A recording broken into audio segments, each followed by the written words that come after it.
here we are, episode 68 of the Trash Talk Business Podcast, your weekly rendition of what to do or not do when it comes to growing, scaling, and building your junk removal dream. As always, I'm Andy Weins. He's Casey Bubba Lawrence. Casey, before we ask what we're going to talk about today, first let's go through the 5 W's, right, and figure out where you are today. So for our video listeners, you can tell Casey's background has changed, and we are not of the high production green screen people. Our background is what's behind us and nothing else, even when small children are involved. So where are you today, Casey? Man, today I'm actually in my neighborhood. We have a co-working space in our neighborhood. It's pretty nice, actually. That's where I'm at. That might be the bougiest thing ever. You like it? Yeah. I'm upstairs. You're upstairs. That's nice. Yeah. Also, for people watching, you can see me. I'm on a different camera. Normally, I'm looking up there at this camera, off to my upper left. You know, it hits me. Actually, I'm not even turn my fucking ring light. Or not light. Yeah, is it ring light? Hold on. I got to light myself up a little bit. Here's the deal. Our producer, Taylor, is not here. So I'm a fucking mess. I had the wrong link. I'm not using the right camera. But you know what? We show up anyways. It's all about how you show up when you arrive. Okay, so we figured out where you are. Why are you there today? Do we want to? Yeah, I know we have a guest chomping at the bit, but let's. You know, we gotta get the listeners. You know, it's like the opening monologue. Like we'll get to the guest. We'll have to give the people what they want first before we give them what they need. Yeah. So Adam, just to let you know, our guests mostly are on here just to watch us talk. That is correct. Or listen. Like right now, they don't know that Casey's got fucking nice lights. Yeah. Wall sconces, if you will. Sconsi, what's the plural? Both my boys are at home right now with grandma, and the 1-year-old, he's walking everywhere. So right now it's just I'd rather do it here. Hopefully don't get interrupted by the kids. So I was just like, you know what, I'll just go to the community center, and they got the internet back up. So I'm like, hey, let's go. Ships and shapes. All right, Casey, let's talk about what we're talking about today. What are we doing today? Man, today's actually pretty cool guest here. So Adam, and correct me if I'm wrong, Adam, I didn't do much research on you, but you deal with bonds, right? Hold on. Yes, that's the extent of the research he's done, because I'm like, hey, this guy Adam, he does stuff with bonds. See, Casey lays it like the professional, like, all right, Adam, do a little research, no big deal. LinkedIn, something. No, you didn't. Actually, you got rid of your LinkedIn last week. That's how much research you do. I got hacked. I had a bunch of like Middle Earth type messages and profiles, and the next you know it, I was like, this doesn't seem right at all. So I just shut it down, man. All right. Anyways, also for those listening, non-watching, Casey is proudly representing his "Let's Go Brandon" shirt. What is our very official, unofficial sponsor, Meat Church, where you want Jesus or brisket, we got you. Meat Church. There you go. Where are they? Dallas, Texas, Fort Worth. Where are they? They're actually out of Waxahachie, Texas. That ain't a real place. Southeast of Dallas, and the shirt represents we are against coke dealing families, pretty much. You know. Okay. All right. Also, show notes. Masters of Home Service podcast. It's a podcast I joined the Jobber people on a couple episodes ago. The Trash Truck Business Podcast was a Masters of Home Service podcast takeover episode. Masters of Home Services. I'm on episode 1, 6, and something else. And it's great. I get to talk to other service professionals about how to grow and scale your business. We talk about Jobber. And I always put the disclaimer in very early in the episodes that I love Jobber. Jobber loves me. We have a relationship. When we talked about relationships in business, right, there's flirting, dating, and fornicating. And with Jobber, we're definitely fornicating. There's been an exchange of goods and services. Both sides are happy. If you want to know more about Jobber, you can go to go.getjobber.com/Camel Crew Junk Removal and sign up, because I'm an affiliate member. And it's only taking me 2 months to know that link. Every other time I tell Taylor to put it in. Taylor will still drop it in. Either way, it's go.getjobber.com/Camel Crew Junk Removal and tell them your boy Andy and the Trash Truck Business Podcast sent you.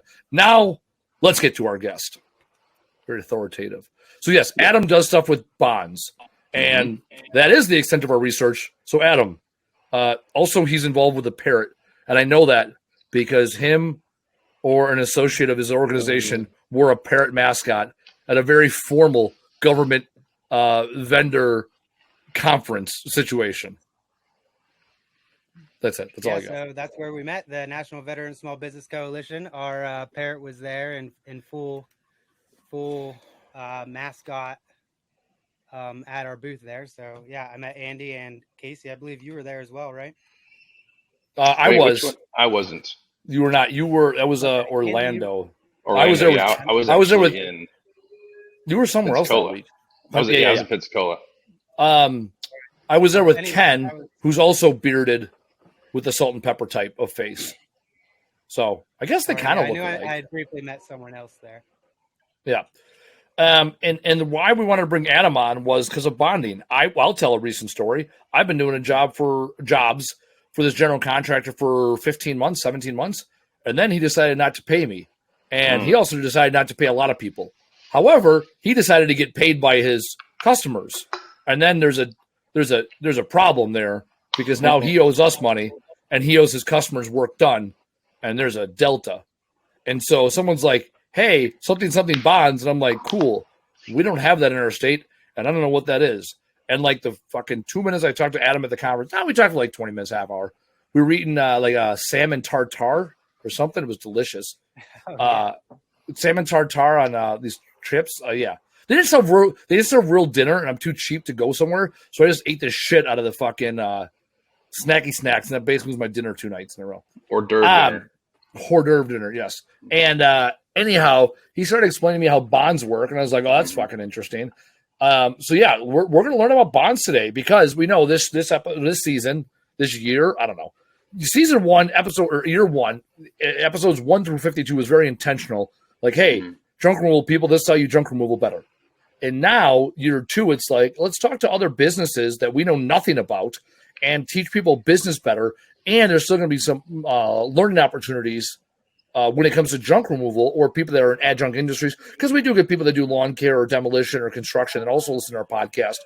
Yeah. And so let's talk. What in the hell are bonds? Let's start there. I feel like what's his face from Daily Wire when he's like, what is a woman? Right? We're not going to go down that road because Casey's t-shirt is enough political affiliation for the day. Matt Walsh. Was it Matt Walsh? Matt Walsh, yeah. There we go. So in my best Matt Walsh impression, what is a bond? Yeah. Yeah, so surety bonds, they're always wrapped up into insurance, but the people who need them, they don't really work as insurance for them. Bonds, yeah, they're probably like the most misunderstood thing in the insurance world. So that's all that at Parrot Surety Services. My wife and I own it. We're a surety agency, so we do all the hard-to-place stuff. We do lots of work with actually junk removal businesses and landfills and stuff like that. So it's also used in the GCs use it as a way to qualify for bidding on public contracts. So it's a financial guarantee. It brings in a third-party surety, kind of like if you were purchasing a house just out of college or whatever, and you had your parents co-sign for your loan for your house. You're getting a surety to co-sign for you to perform the contract. And so whenever you bid on a contract, the government is usually paying for that, some sort of government entity, whether that's your municipality or the federal government or state government or whatever. But whenever public funds, taxpayer dollars are used, the government wants to ensure that project gets completed and the sub contractors are paid and that any suppliers are paid. And so that's what the bond does. It brings in a third party in case that contractor were to run out of money and not be able to pay his subs and suppliers, that money's there. Now, where do I go? Oh, go ahead. Okay, so let's just say I want to, or maybe something comes up. Like, this is my personal experience. The biggest job that I ever did, we landed the job, but then we found out we needed a payment performance bond. At the time, we had no experience, so we didn't even know where to start. Obviously, we got through that and we found all the answers. But for everybody out there, maybe they're like, okay, first of all, what's a bond? Thanks for answering that. Second, where do I get one? Where do you get one? All right. So yeah, mostly people use wherever you're getting your commercial insurance through.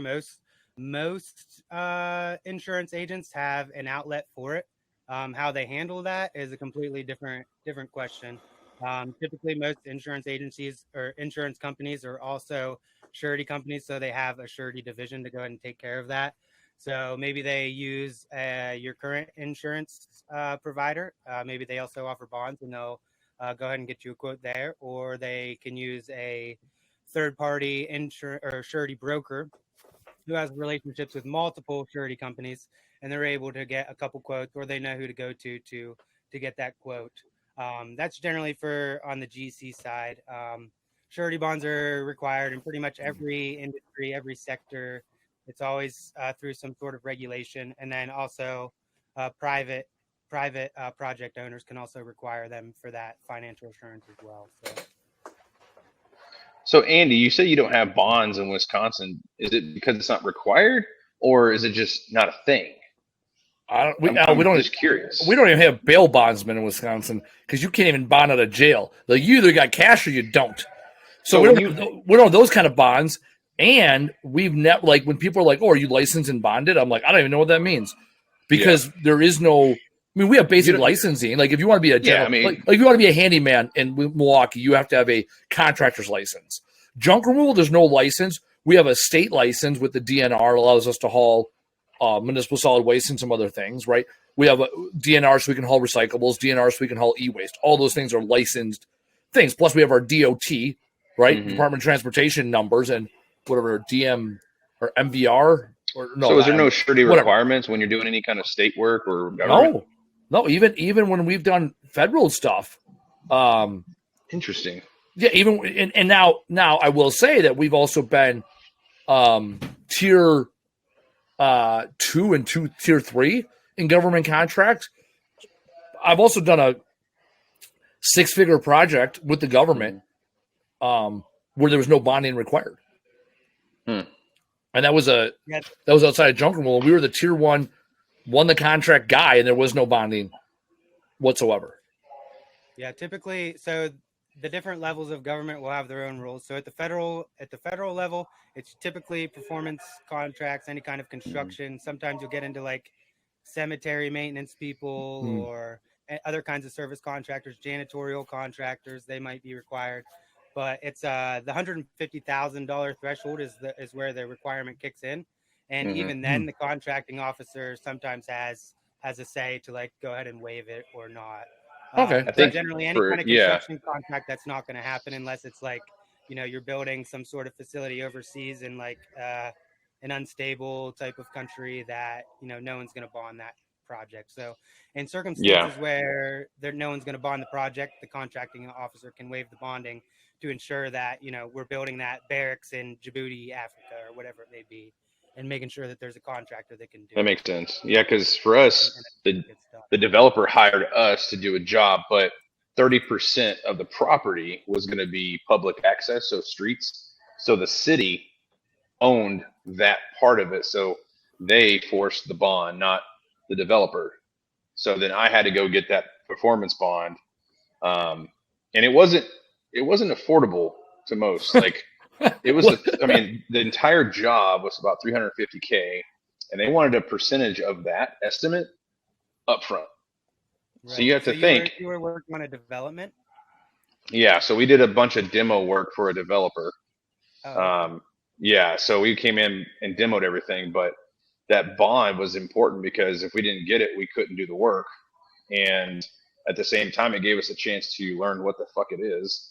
But also, if you didn't have the capital to cover the upfront cost, like you're kind of screwed, What was the cost of that bond on 350?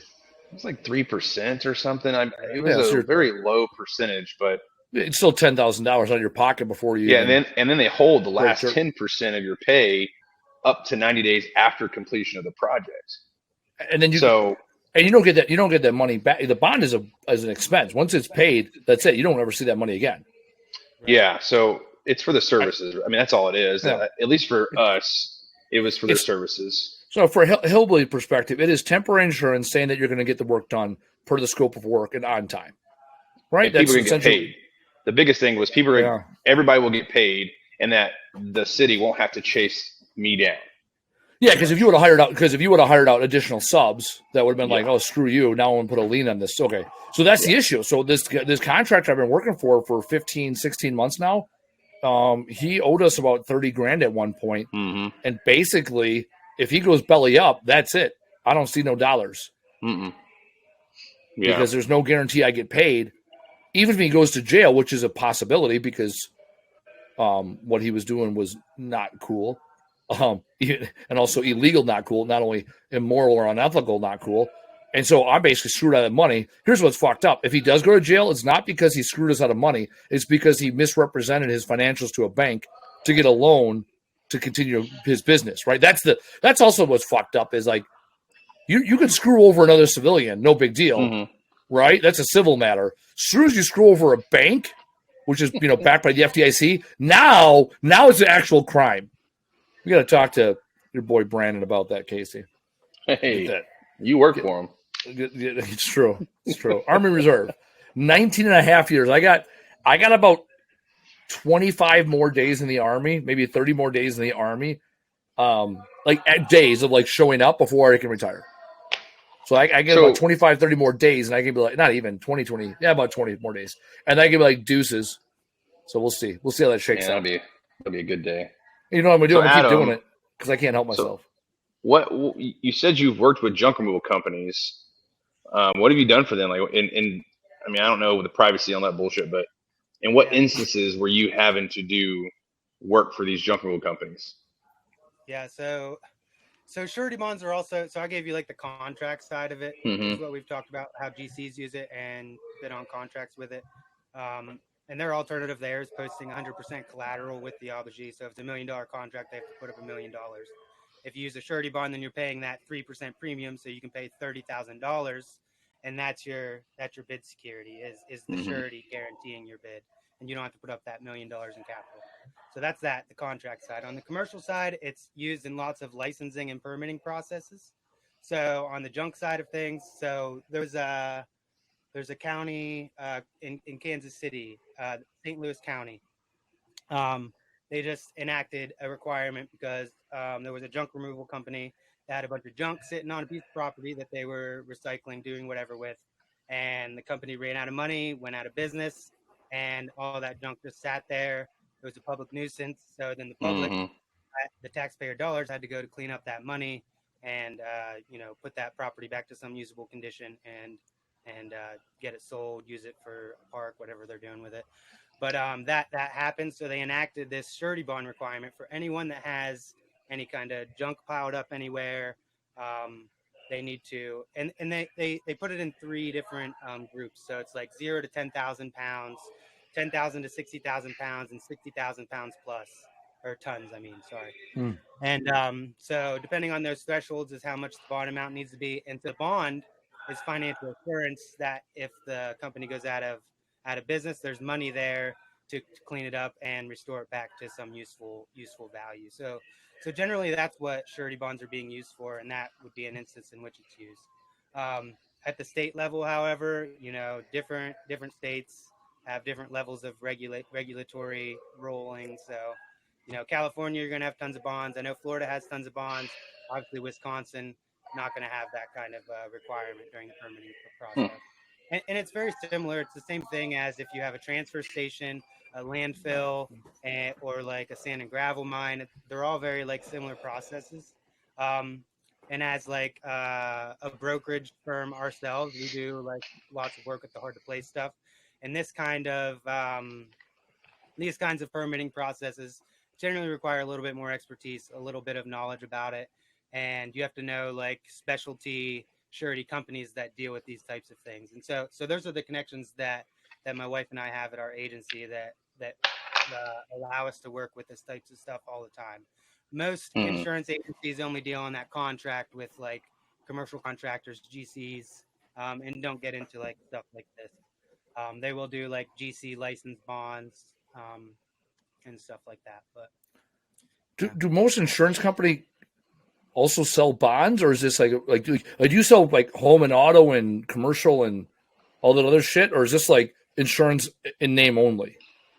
So really, I am licensed to sell home and auto. I have the same licensure that home and auto does. Surety is kind of just like a 30-minute piece of a 40-hour class that none of the instructors really understand. But so yeah, I spent 40 hours getting that license for surety. Didn't really learn or cover surety at all. So it's the same license as your home and auto. So yeah, anyone with a home and auto license can technically broker or place this type of the surety business. But not all do it though, right? Because Not all do it. Yeah. Yeah. It's a completely so insurance is insurance. With surety, it's more of a credit underwriting product. You're getting somebody to vouch for you. They're looking at your character. Do you pay your bills on time? They pull your credit. Not like a hard credit check, just a soft credit check. Do you pay your bills on time? Do you have decent credit? That will not qualify. If you don't have good credit, then it's going to be tough for you to get a bond. You're probably going to be having to pledge some collateral to some extent if it's any kind of serious bond. But so character, capital, how much money do you have personally? How much money do you have in your business? So there's an indemnity agreement involved. So essentially, if you get a house loan, you're securing that loan with your house, the value of the property. With a surety bond, you're not securing it with anything. It's your character, how much money you have overall, and well, they look at your assets. I know they did a deep dive in they want to see assets the last and few years of financial statement for your company. They want a personal financial statement. I mean, those are the biggest lifts right there. But yeah, usually last 3 years of company financials, your personal financial status. And if you don't have those, then they go into personal guarantee mode. Yeah. So yeah, they'll have to and then there's usually like a 10 times rule. So generally you can qualify. So if you're needing like $1 million bond, you want to be looking, you need to have at least like be worth like $100,000 between you and your business. All your assets essentially. So I'm glad you bring this up. Often we get a lot of our listeners are newer or newish into junk removal. And I'm like, I don't care if you only did 10 jobs in a year. Get that shit written down. Have an LLC. Show that traction. There's a lot of guys that are like, oh, I've been doing this for 4 or 5 years, part-time. I've done 500 jobs, and now I'm going to get serious about it. It's like, man, those are 4 or 5 years of financials. You could at least show growth. Because if you go to the bank or a bonds guy like you and say, oh, yeah, I've been doing this for 7 years, and you're like, here's 2 years worth of financials. Like, well, where are the other 5 years? Oh, well, I was just doing it off the books. Cool. Yeah. That was a hobby. Right? I don't care. Like, it doesn't matter what the numbers are. They want to see that you have years of experience. And again, I'm coming from a place of being the guy that did it part-time for 7 years with no traction. This is not like I did it the right way and follow me. No, this is hey, this is what I fucking learned along the way. Right? I'm not going to do it all over again. That's until I learn how to bend space and time, that ain't fucking happening. The best thing I can do right now is after doing it for 7 years, for the most part, the right way, I can now come, and give those answers to everybody who are day one into it. Here are the right answers. And this is a case in point. It's like, do I need a bond today? No. Is there a chance I need one in the future? Possibly. I'd rather be, set up for success and ready than not. The idea I will say, I'm surprised that we didn't have to for that McDonald's gig, dude. Come to think of it, since it was nationwide in different states and a lot of money. I mean, correct. But worst case scenario is we don't show up and do the work and they hire somebody else out. There was no upfront cost. We didn't start digging in the earth. Like, you know what I'm saying? Like, you think about these other bonds. Like, if we didn't show up, nothing would have happened other than the work wouldn't have got done. They weren't. It wasn't like they were putting money up or no. And it had nothing to do with the government. It was a job, directly for a Fortune 100 company, and we bagged it out. I mean, it was a sizable job with a lot of parts and pieces. It didn't hit any of these other things. There was no subcontractors. There was no risk of. The only person that wouldn't have got paid was me. Yeah. So the bid bond is the first step of the process in order to bid, and the bid guarantee is what that guarantees. So you got to think, if you're the lowest bidder, you're bidding lower than anyone else. So there's a gap between that first bidder and that next bidder. And so the bid bond, whenever you make your bid, there is something for the project owner to lose there, and it's that amount of money between the first bidder and second bidder. And so the bid bond, whenever you're bidding on the project, that's what that guarantees, is that you'll enter into the contract at that amount that you bid.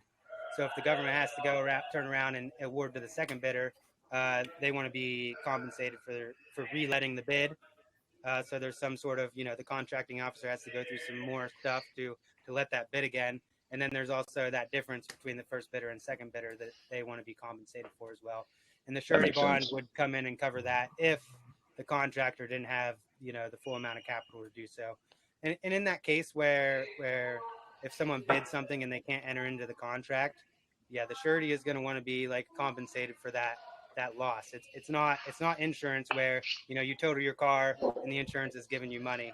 The surety does not want to give you money. It's just there for the worst case scenario in which if they can't pay for it. So, Mm-hmm.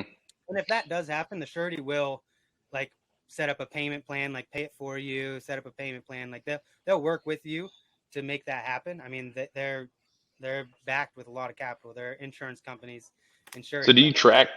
That's what they deal with. So do you track these people down? Like, let's say they skip, or let's say the worst case scenario happens. Who pursues the debt?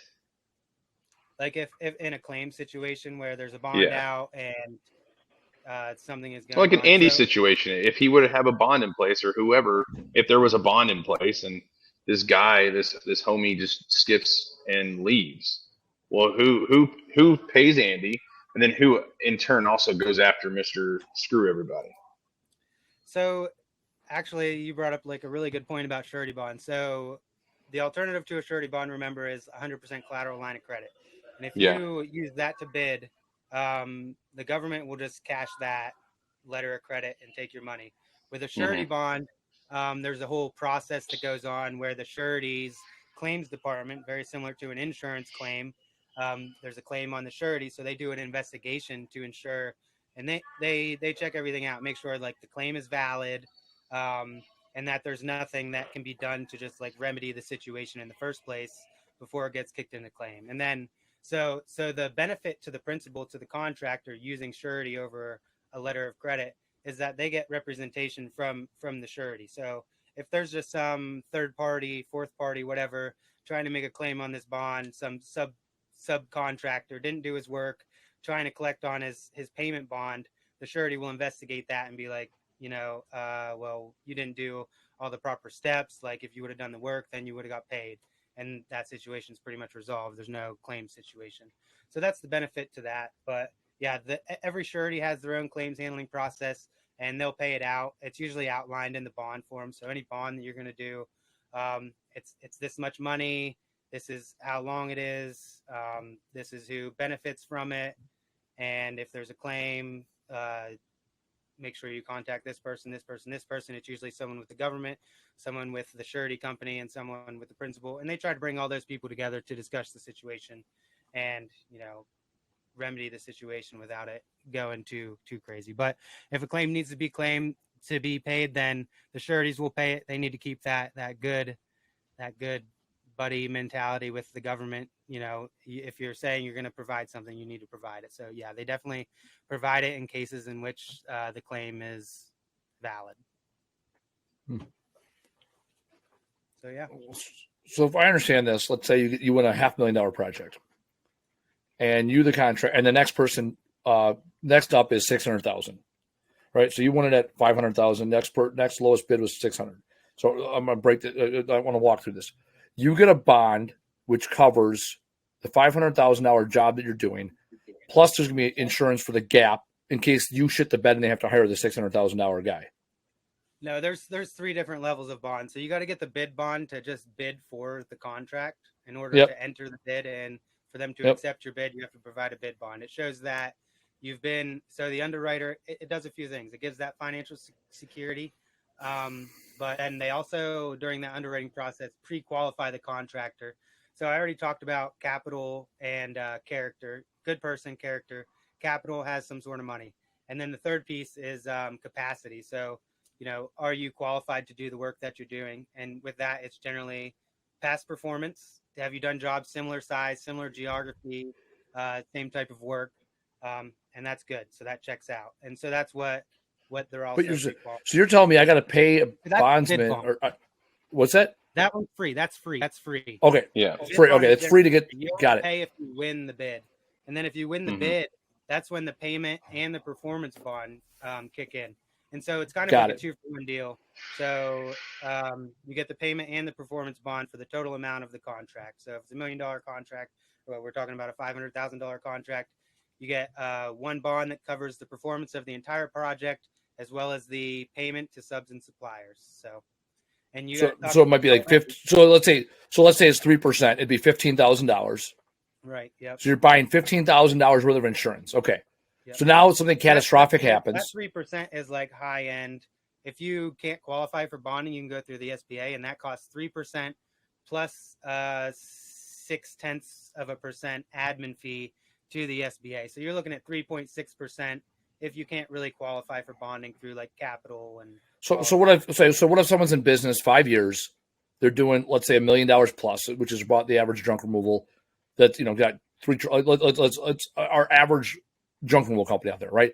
They've been in business 5 years. They got 3 or 4 trucks. They got 10. Let's call it 8 to 10 employees.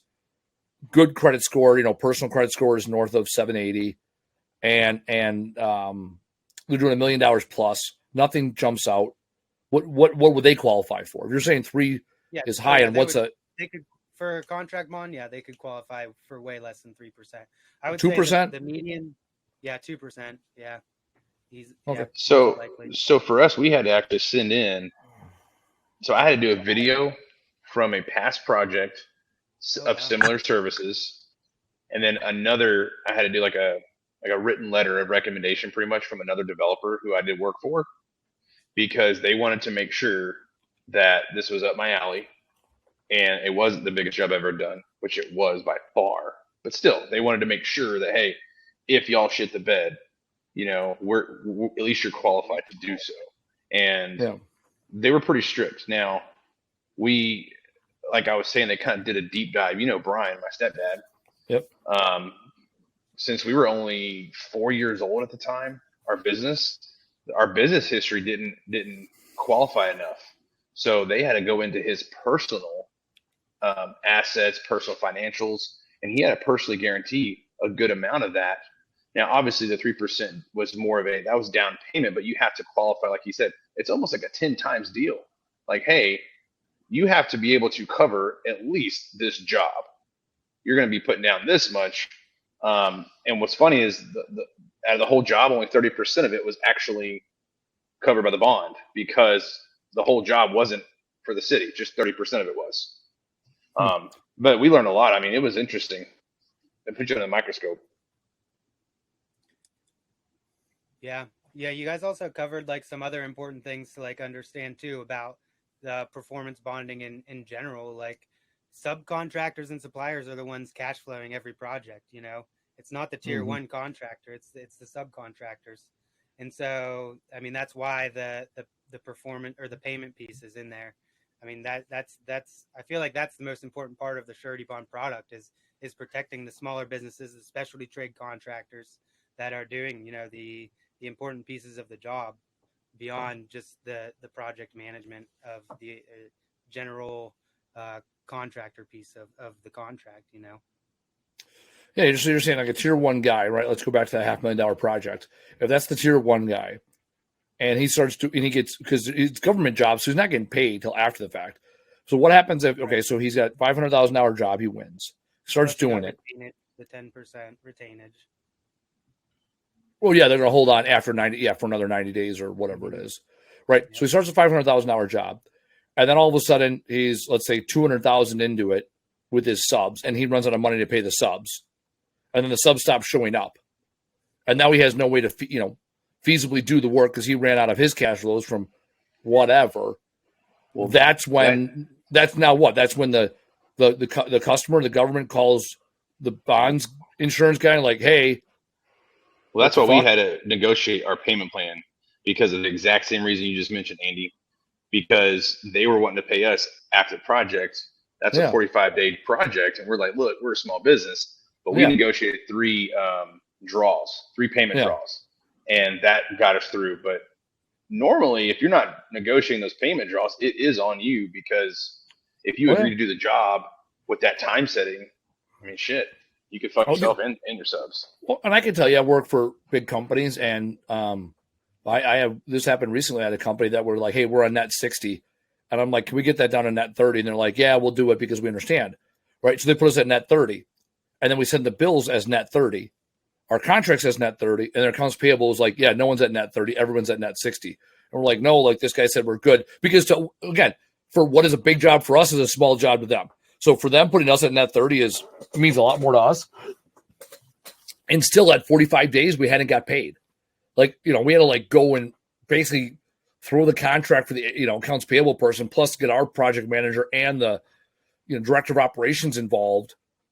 Because those 15 or 30 days is significant for a company our size compared to a company their size. 5 figures is one thing, 6 is another. And that's a lot of cash flows not there. And I can say my first time I did a government job, it was a 6-figure job. And, we got paid 90 days after the job was complete. And it was a 30-day job. So we had 120 days from the first costs that came in, even with payroll, 2-3 weeks of holding money and credit cards so you can push 30 days. Like everything was paid. By the time we got paid for that job from the government, like that job was paid for from cash flows from our normal businesses. Once you can manage those cash flows, you're in a great spot. When you can't, it sucks because now you're doing, you're basically working for free for like at least 60 days, even on net 45 terms. It's basically 60 days. It takes you a week to do the job, a week or two to do the job. Plus there's even after the 45 days, it takes another week for them to send a check. Like this company too, it's like we got ACH all set up and they send us a paper check. So it's like that added another 3 or 4 days, So, and again, then the check comes in on a Saturday morning and we don't see it till Monday morning. So it's like, well, there's 2 more days, like those days of money. A lot of our listeners and myself included, when I was doing a lot of residential work and getting paid day of, I wasn't thinking about cash flows. Like cash flows was so far from my mind. I was like, no, just bang more jobs, get paid more. There are companies that go out of business every day that have beautiful profit and loss statements. And then you go look at their balance sheet or their statement of cash flows and it's garbage. It's like, okay, you did $500,000 of work this year and yet you still owed 150 and you can't make payroll next week. Like what the hell? So. Yeah, a recommendation that we always make to our subcontractors is, for credit products, you always want to get credit before you need it, because once you need it, You're probably not going to qualify for it. So that's the same for surety bonds and for a working line of credit. So a working line of credit can establishing that banking relationship, get in touch with your banker, establish a line of credit for those situations where you have that 60 days and you're not getting it till 70 or whatever it may be. And that will help smooth out those cash flow crunches, as long as you're not using that debt for other things and just using it as a tool to have for those cash flow, for those working capital situations. Yeah. Yep. What else do we need to know? I feel like I have a grasp on this thing. Yeah. Yeah. Well, I think the biggest thing is knowledge, right? you don't know what you don't know, and fortunately for us, we got through the process, but unfortunately, like we had never even knew we needed we never heard of this situation happening until we won the job. And when I say we won it, it was we right place, right time, knew the people through networking, blah, blah, blah. We weren't going up against anyone else. But the problem was once the city was involved, it's like, hey, you need this or you can't do the entire job. And it could have been a bigger issue than it was, especially for a smaller business. And I think a lot of us out there who are trying to do the legit thing, I guess you could say, they're working their asses off. They will run into these situations where it's like, well, fuck, this is the biggest job ever. I don't want to say no to this. I could do it, but apparently I have to go get this thing called a bond, right? And I think it's just important to just have it in your back pocket. It's like you said, you don't need the credit until you do, and you can't qualify for it. Right. So it's like, and it doesn't cost anything, to go ahead and get a quote on credit, even if you're on a pretty small program. It's pretty competitive. So lots of your smaller contracts can get something off of just credit, but you don't really want to just take that option where you're getting qualified for just credit. You want to go ahead and get your financial statements over. And so whenever it is that your accountant provides you your financial statements, that'd be a great time to go ahead and see what you qualify for, because even if you're not using that program, it shows that you qualify for it. And you can use that you can show, commercial project owners like, hey, I qualify for this much bonding. like it gets something Yeah, because it's they not look at just that. qualifying for the credit. It shows that somebody looked at what your company does, they looked at your financials, and they pre-qualified you for that surety credit. And if you want to do bigger jobs that require a work. bond, again, they'll look at that and say, hey, it looks like you have this experience. You've done this before. You've taken out a bond or whatever. And because I know when we did another project, they're like, yeah, it looks like you have the experience or whatever. But city base is what I was talking about mostly. They look at that kind of thing. Like, what's your experience? Not just the job. What's your experience in dealing with payment performance bonding and all that other awesome jargon? Yeah, generally for anybody that's like been in business for like less than 3 years, yeah, we'll have to start digging into resumes. A lot of times I can just use if they have like an about me on their website, like a lot of times that'll work with the underwriters. They just want to know that the key personnel running the company, like, know what they're doing. You're not a bunch of people who just got done building like houses and you're trying to build, an army barracks or something like that on a base with like, some sort of security features and stuff like that. So, like, okay, so I'm in Wisconsin. I don't see a lot of bonding. I fit the mold. I mean, does it make sense for me to go to you and be like, hey, pre-qualify me, and I use that letter to possibly go get jobs? I mean, really show like I'm not a dirtbag. Yeah, you don't see that often, but generally, okay. if you're a contractor, sometimes the larger prime contractors, if you're ever doing any work for GCs, oftentimes they'll require bonds back, or at least want to see some sort of bondability letter to know how much you qualify for, because that's part of their data that they hold on to. And you do that free of charge without even a contract. You'll do that just to say, hey, this is what you're good for. Yeah, pretty much. Yeah. I think that'd be. Yeah, it that's doesn't cost anything, but like mine and your time, and but heavy lift. You're gathering financial statements, you're answering a bunch of questions, you have an application to fill out, and then I need to prepare all that and send it to the underwriter. No, I get that. It's now the advantage for you is, should I need a bond, I'm not going to go do that work somewhere else. You know what I mean? You're already doing the work you would have done otherwise. Yeah, I wonder if that's worthy of an exercise for me, because a lot of the stuff you're talking about is stuff I'm already doing or have done. Like, my financials are in good shape. I do a business evaluation almost every year. So a lot of those questions, like all the things you're saying, are questions I've answered. Like, what is your level of expertise? Like, what qualifies you? Like, kind of that kind of shit. And it's like, that's interesting. It would be interesting to go through the experience with you, and then possibly, even if I'm bidding on jobs randomly, like, just slip that in, like, hey, here's your quote, here's our certificate of liability insurance, here's our W-9, and here's our, according to somebody we don't suck, bonds person. Right, yeah. Right, because, like, I can tell you, when I send quotes over with my COI and a W-9 right away, people like that. Like, it's a step in the right, a step in the right direction, a level of professionalism. Like, maybe the project manager doesn't say shit, but their admin people are like, hey, I really appreciate you sending this over right away. Mm-hmm. It reduces potential friction. It's interesting, and also because I'm starting to do jobs throughout the Midwest, there might be states that I'm going into where there's a higher likelihood of needing a bond. If you get over into Washington and Oregon, probably I could see that. Yeah, don't ever go there. Stay away from Washington, Oregon. Yeah, I've never been to Oregon. Also, there's like 17 counties or 13 counties of Oregon that want to split off and become part of Idaho. And the counties already voted. Like, they've already like passed a referendum. And now basically, like, the state legislator from Delaware, what am I saying? Jesus, that's not even part of the conversation. The state legislator from Oregon and Idaho, if they agree, the federal government basically can't stop them from ceding land to the other state, because basically the people in Eastern Oregon are like, fuck what's going on in Portland.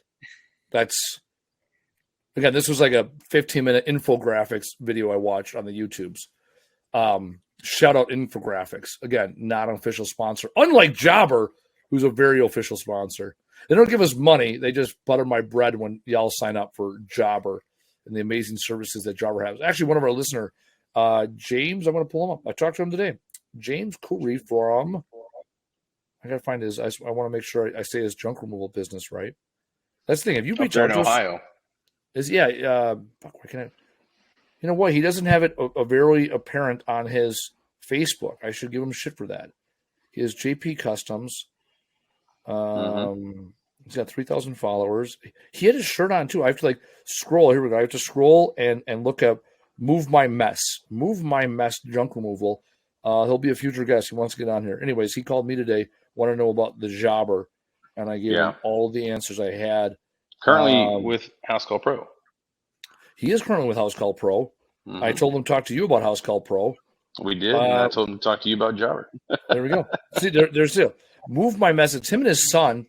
And he took a call from Panera this morning, which is interesting and resourceful. That's all I'm saying about that. There's free Wi-Fi everywhere. I remember 10, 12 years ago, circa 2007. So Jesus, so more than 12 years ago. 2007, I was traveling the country with a band, and we used to stay in Holiday Inn parking lots because they had Wi-Fi you could tap into. So now everyone has Wi-Fi. However, again, going with the homeless people in San Francisco or Portland, or maybe both, or Seattle, they're all basically the same city at this point. They have libraries where they turn the Wi-Fi off at night, because basically right outside the library will just be a collection of people using the free Wi-Fi. And now there's it's going to the city council. Is that fair and just to turn off the Wi-Fi to prevent individuals from gathering around the library? I watch a lot of random shit on YouTube. Then again, there may be political undertones, and there's also facts. These are the facts, Jack. I'm a big fan of capitalism and people working hard and giving people the answers to the test so they can go out there and be successful. I'm not a huge fan of handouts and other bullshit. Anyhow, why the parrot? Also, let's because we talked about at the top. You have a parrot on your hat. There was a parrot mascot. What are we doing? What are we doing here? Yep, my wife came up with it. So we say that the parrot carries the spirit of surety because parrots are known for repeating things, and that's what the surety bond does. It repeats the contractor's obligation to the government to complete the contract, and that's what the surety bond does. It repeats that obligation and ensures that the money's there to complete that work. That's interesting. In any are case. you the other thing? Are you in an RV right now? Yeah, I am. Yeah, I'm in an RV in Oregon, actually. Oh my God, there he is. Where Eastern Oregon or Western Oregon? Central Oregon, actually. Yeah, we've been in the south eastern corner for some time. It's very deserty. It's been very hot, so we're actually pulled into. We generally do a lot of boondocking, but it's been so hot we had to pull into the Deschutes County Fairground Expo. We're actually going to be here for a concert next weekend. What concert? Festival. So yeah. What band? We're just here getting some AC. It's a festival, so I know it's Willie Nelson's going to be here. Oh, hell yeah! Who else? I don't even know. So tell me, do you live in you RV full time? Part time, yeah. We have our house in Nashville, but yeah, this summer we are covering the Northwest. We're doing a lot of fly fishing and stuff. We started in one of my Marines. He got out a while ago. He used his GI Bill to go to fly fishing school and moved to Montana. So I went and the first week we were on the road. We parked in his yard and did some fly fishing with him, and we've just kind of made our way down through Yellowstone and over here to Oregon. So that's the most random thing to use your GI Bill for. Then again, you can use it in your pilot's license and other shit. I almost use it to go to stunt driving school in Florida. Really? And I was going to do it, and then oil field job came up instead. But I was legit. It was accredited. They accepted the GI Bill, and I was like, hell yeah, I'm going to go learn how to be a badass on. That's fucking awesome. Fly fishing, Oregon. All right. So okay, so you're in Central Oregon. Is it beautiful? Do you love it? I didn't realize it was desert. I just think of Oregon as just nothing but trees. Yeah, I know. Yeah, that's what I thought too until it was 105 degrees last weekend, and our daughter started getting heat rash and stuff. So we're we need to go plug in, get some AC somewhere. So what do you mean by boondocking? I don't understand the term. self-sufficient. Just like, okay, so most of the land out here in the West there's lots of public land. So like BLM, Yeah, you can just park management, state forest. Yeah, you can park on them for free. Typically, they have some sort of limit, 5 days or 14 days, and we have like a kilowatt of solar and some batteries, plus our gray tank and black tank. So we just put some fresh water in here, and we can last 7 to 14 days usually, pretty easy. Oh, hell yeah. But you don't have AC. But you don't have AC at night, is what you're saying. Yeah, no, because it'll suck all the power. We don't even have it during the day. Like our batteries can only run AC for maybe 3 hours, and then we're out. That's what I'm saying. But as I say, once you plug in though, then you're fine. Oh yeah, once we plug in, we can turn on our AC and just. Yeah. Okay, that's what. Yeah. I'm tracking. Yeah, during the day, you're saying. What about when the truck's running? You have AC, right? Or only AC like up front? No. Yeah. I mean, we have a travel trailer with a truck, so. Oh, there we go. All right, you're on a fifth wheel. You're on a fifth wheel. All right, now I'm tracking. Okay. We actually got an Airstream. Oh, but I'm saying probably not a fifth wheel. But I'm saying it's not one. Yeah. It's not an RV. It's a control line. Yep. Got it. All right, now I'm tracking. We can drop our trailer somewhere, and then we use the truck to get around. We actually, it's part of our like business plan. Kind of, we go meet other independent agents wherever we are. So. Independent insurance agents, so we broker for the insurance agents whenever people need bonds and they don't know how to. So they don't want to fuck around with it. Yeah, so they send it all to you. So when you were in Orlando, were you with the trailer, or did you guys fly in and stay in the hotel? Yeah, we flew to Florida.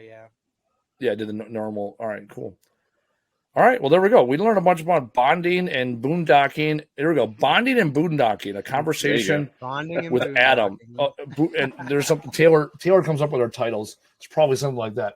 All right, well, let's go around the horn and get top takeaways. Casey, we'll start with you. Top takeaway from today.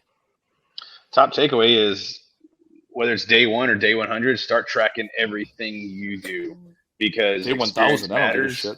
And the last thing you want to do is have that opportunity of a lifetime come up and you can't entertain it because you didn't do your damn job. So track everything. Adam, go ahead. Yeah, I'm pretty much going to echo what Casey said. Get it before you need it. Get your surety credit. Get your line of credit. Whatever you need to do, get it. Get it while you can. I'm going to tap into the last part of this conversation. A lot of people will call or reach out to us and be like, hey, how would you do this, this, and this? And my answer is always the same. It's like, well, what's best for you? My job is to ask you the best questions. Kind of like you and your wife and your young daughter out there boondocking and traveling. There's not a perfect right answer of like, this is the way business is for everybody. It's one of the reasons why I can't stand franchises.